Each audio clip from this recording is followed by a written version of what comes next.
విజయవాడ, అమరావతిలో అద్భుతమైన 3 BHK 4 BHK apartments gated కమ్యూనిటీలో సంక్రాంతి స్పెషల్ ఆఫర్ కోసం కింద డిస్క్రిప్షన్ ఉన్న కాంటాక్ట్ నెంబర్కి వాట్సాప్ కాల్ చేయండి. నట్కుమార్ గారు నమస్తే సార్. నమస్తే నమస్తే అండి. నట్కుమార్ గారు, బాలీవుడ్లో ఎందుకో అప్పుడప్పుడు ఇలాంటి విషయాలు జరుగుతూ ఉంటాయి. మనం అంతకుముందు కూడా చూసాం. యాక్టర్ల మీద అంటే సడన్గా వాళ్ళు సూసైడ్లు చేసుకోవటం కానీ, లేకపోతే చనిపోవటం కానీ, లేదంటే వాళ్ళ మీద దాడులు జరగటం కానీ. ఫార్చునేట్గా ఏంటంటే మన వైపు ఎక్కడా జరగవు అలాంటివి, కానీ నార్త్లో మాత్రం ఇలాంటి హిందీ పరిశ్రమలో చాలా జరుగుతూ ఉన్నాయి.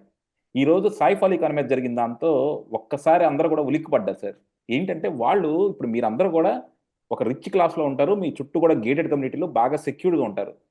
అలాంటి చోట్ల కూడా జనాలు జొరబడి హత్య చేసేదాకా వచ్చారంటే అసలు ఇంకా సేఫ్టీ ఎక్కడుందన్నది.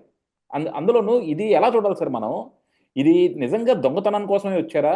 ఎందుకంటే చూస్తుంటే అది ఎలా అనిపించట్లేదు. వాళ్ళంతా చెప్పేదేమో దొంగతనం కోసం వచ్చారు, దొంగతనం చేయబోయి ఆయన పొడిచారు అంటున్నారు. కానీ చూస్తే మాత్రం ఇదేదో కుట్రలా ఉంది. ఏంటి సార్ మీకు ఉన్న ఇన్ఫర్మేషన్ ఏంటి? సారీ. ఇప్పుడు ఒకటండి, అది నేను అంటుంది ఏంటంటే, జరిగిన దాడిని చూస్తే మనకి ఎట్టి బస్సులో అది దొంగతనం కింద అనిపించట్లేదు. ఎందుకు అనిపించట్లేదు అంటే, హై సెక్యూరిటీ జోన్ బాంద్రా అంటే VVIP zone, high security zone, plus 24 hours and patrolling ఉంటుంది, నిఘా కెమెరాలు ఉంటున్నాయి.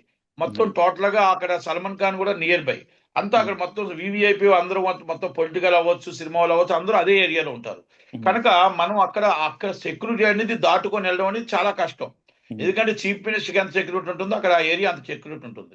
అలాంటప్పుడు నిఘా కెమెరా 24 hours అండ్ మానిటరింగ్ అలాంటి చేసినప్పుడు ఏ దొంగవాడైనా దొంగతనం చేసి ₹2 తినాలనుకుంటాడే గాని ఆ దొంగతనం చేసి అక్కడ దొరికిపోయి జైలుకి వెళ్ళాలనుకోడు. ఇది ఫస్ట్. అక్కడ దొంగతనం చేయడానికి అంత రిస్క్ చేయాలి అని అనుకోడు ఎవరు కూడా. ఎందుకు అనుకోడు అంటే, దొంగతనం చేస్తే 10 కాలాల పాటు ఏదైనా రూపాయి సంపాదించుకొని ఏదైనా మెయింటైన్ చేసుకోవాలనుకుంటాడు రెగ్యులర్ దొంగలు, చిల్లర దొంగలు అయితే. అది ఇక్కడ ఆ కోసాన్ని ఎక్కడా కనబడట్లేదు. ఇక్కడ ఇంకోటి ఏంటంటే, అంత సెక్యూరిటీ ఎక్కి 13 floorలకు వెళ్ళి ఆయన అంత మొత్తం టోటల్గా ఆటోమేటిక్ డోర్స్ కానీ ఆయన ఇంట్లోకి వెళ్ళాలంటే చాలా సెక్యూరిటీ ఇది ఉంటుంది. ఎందుకంటే ఆయన VVIP is a celebrity and hero కాబట్టి. అలాంటిది లోన వాళ్ళు ఎవరో ఒకరు సపోర్ట్ చేయకపోతే ఆ ఇంట్లోకి ఎలాగెళ్ళగలిగాడు దొంగ?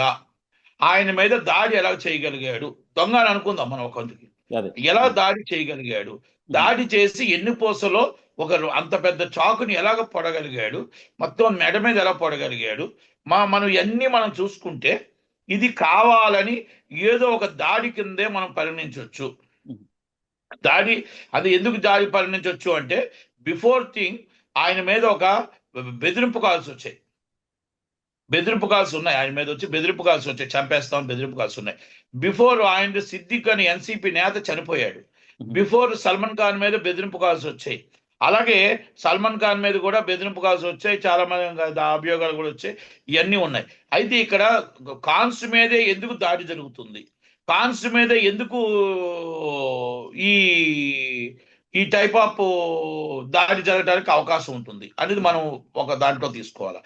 ఒకవేళ మనం దొంగతనం కాదు, ఒకవేళ ఆయన చంపడానికే వచ్చారు అనుకుంటే, అక్కడ ఎవరైనా సరే దాన్ని అంత ధైర్యంగా పైకి 13వ ఫ్లోర్కి వచ్చి ఆ 13వ ఫ్లోర్ నుంచి అక్కడ ఆయన ఇంట్లోకి high security zone and full door locked ఉన్న ఇంటికి లోనకి రావాలి అంటే రాత్రి 2:33 ఇది జరగని పని.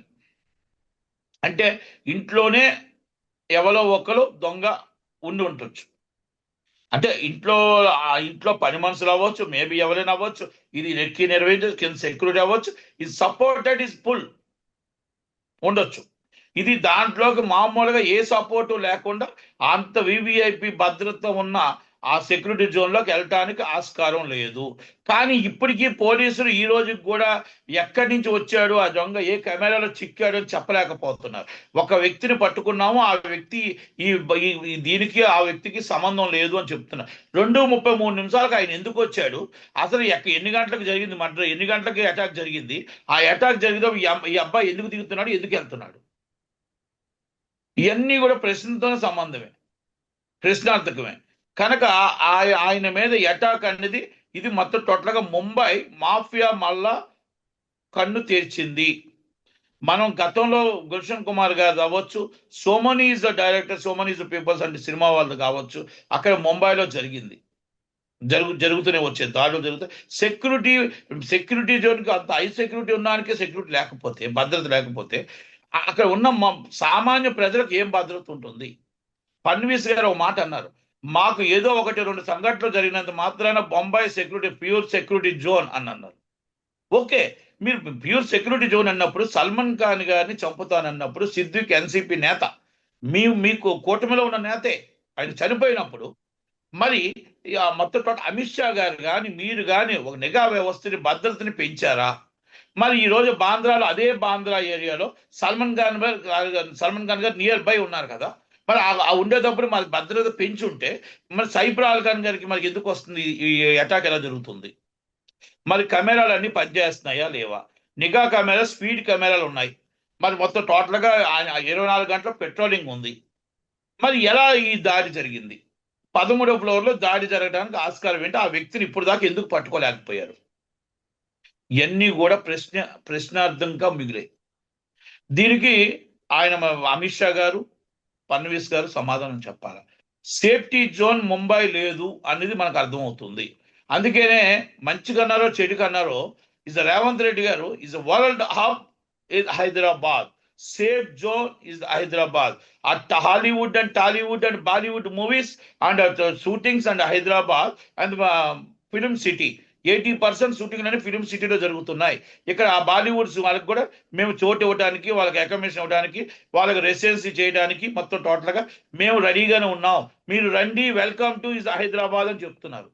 మరి ఇలాంటప్పుడు వాళ్ళందరూ కూడా, మా తెలుగు పీపుల్ అందరూ కూడా, తెలుగు నిర్మాతలు, తెలుగు హీరోలు అందరూ కూడా, వాళ్ళకి కూడా సేఫ్ జోన్గా హైదరాబాద్ రావాలంటే వరల్డ్ హబ్గా హైదరాబాద్ మారుతుంది. ఎందుకంటే సెక్యూరిటీ, ఫుల్ సెక్యూరిటీ హైదరాబాద్. ఈ విషయంలో మనం ఒకటి అర్థం చేసుకోవచ్చు, మనం మాఫియా కోరల్లోకి ముంబై వెళ్తుందేమో అని అనుమానించవలసిన విషయం ఉంది.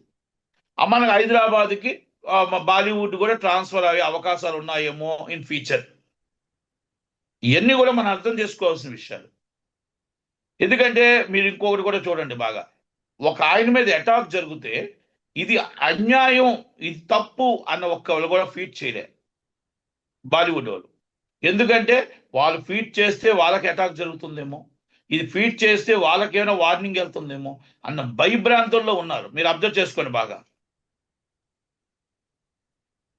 మీరు అబ్జర్వ్ చేయండి సార్ బాగా. ఇక్కడ కూడా చిరంజీవి గారు, జూనియర్ ఎన్టీఆర్ గారు మాత్రమే చేశారు. ఓకే, ఇది మన టాలీవుడ్కి సంబంధించి. బాలీవుడ్లో ఒక్కరు కూడా దీన్ని ఖండించలేదు.